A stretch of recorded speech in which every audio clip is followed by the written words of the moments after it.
Hello and welcome to DUI's banner review and character summon first impressions video series titled TBD 2023 August Flash Gala Edition. With this banner we get a lot of new characters and summons and some returning summer characters from earlier in the year. So let's get right into the specifics. First up, these tickets right here, these yellow ones, these gold ones, these will expire at the end of Flash Gala. Make sure you use these. They will disappear when Flash goes away. So please make sure that you've used these before the end of the banner. Next, raid ups. All the new characters and the summon are raid up and sparkable as per usual. And on top of that, if you click the sparkable button, you'll see that these 4 units from earlier in the year from Anniversary are also raid up and sparkable. The rates for all of these items are 0.5%, which is a little higher than usual. The grand character on raid up for this banner is Charlotta. Her weapon, Climb Solidion, or Clams as I'll call them, I'm sorry Irish people, is an amazing weapon for Primal Zephyrus grids, and it can also be used in Magna as well. Generally you'll want 2 to 3 copies of this weapon. Now the question you might have here is, should I spark? Overall, this is an amazing banner to spark on. Firstly, everyone should have a massive discount of at least 94 pulls from the summer premium draw tickets and the free daily single that's currently going on. And if you haven't used any limited tickets yet, you will also have a bigger discount of 124 pulls. So that's reason number 1, a huge discount. Secondly, this banner features many strong characters. Ilsa has proven her worth over the last couple months since her release. If you missed Ilsa on her release, this banner is an awesome opportunity to pick her up. I'll speak more about the new characters a bit later on in the video, but overall, all 3 characters have potential for their respective archetypes. So, first up, we have Yukata Vampy. Vampy's a wind attacker who brings a lot of strong team buffs, defensive utility, and also dishes out a lot of damage herself. Her kit revolves around manipulating and draining the enemy's charge diamonds to provide various effects. Her second skill will fill 3 charge diamonds to the enemy, and in exchange will provide your team with a mixture of very useful offensive and defensive buffs.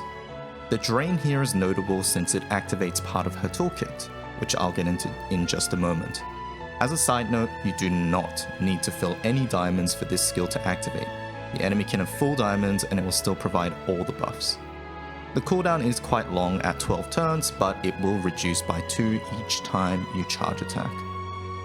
Her first skill is a single hit nuke which dispels and can also drain a charge diamond from the enemy, and by doing so she will receive a 1-hit assassin buff.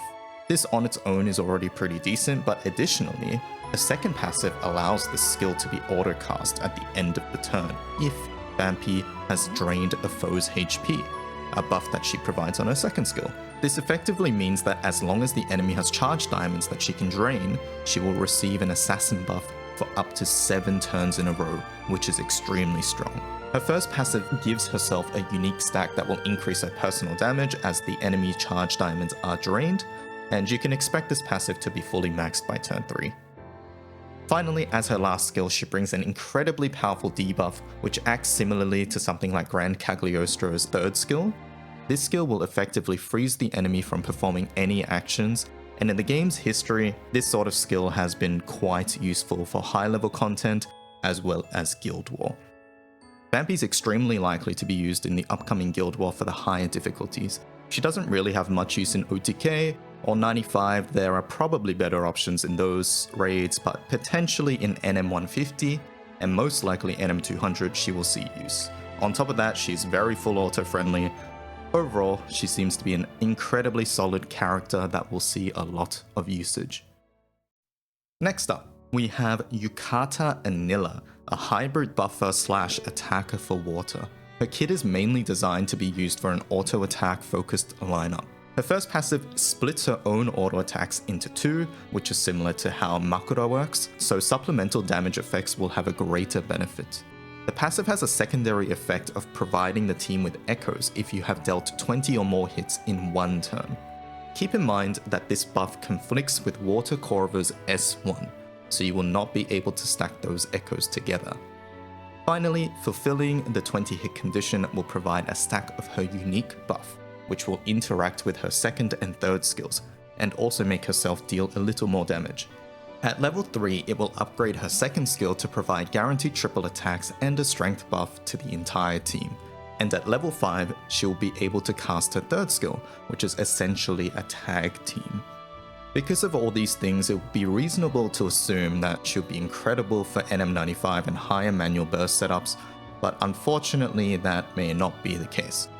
Since Anila is only able to receive a maximum of 1 stack every turn, it means that the earliest you can use her third skill is turn 6, which is unfortunately a little too slow compared to the other options that Water has at the moment.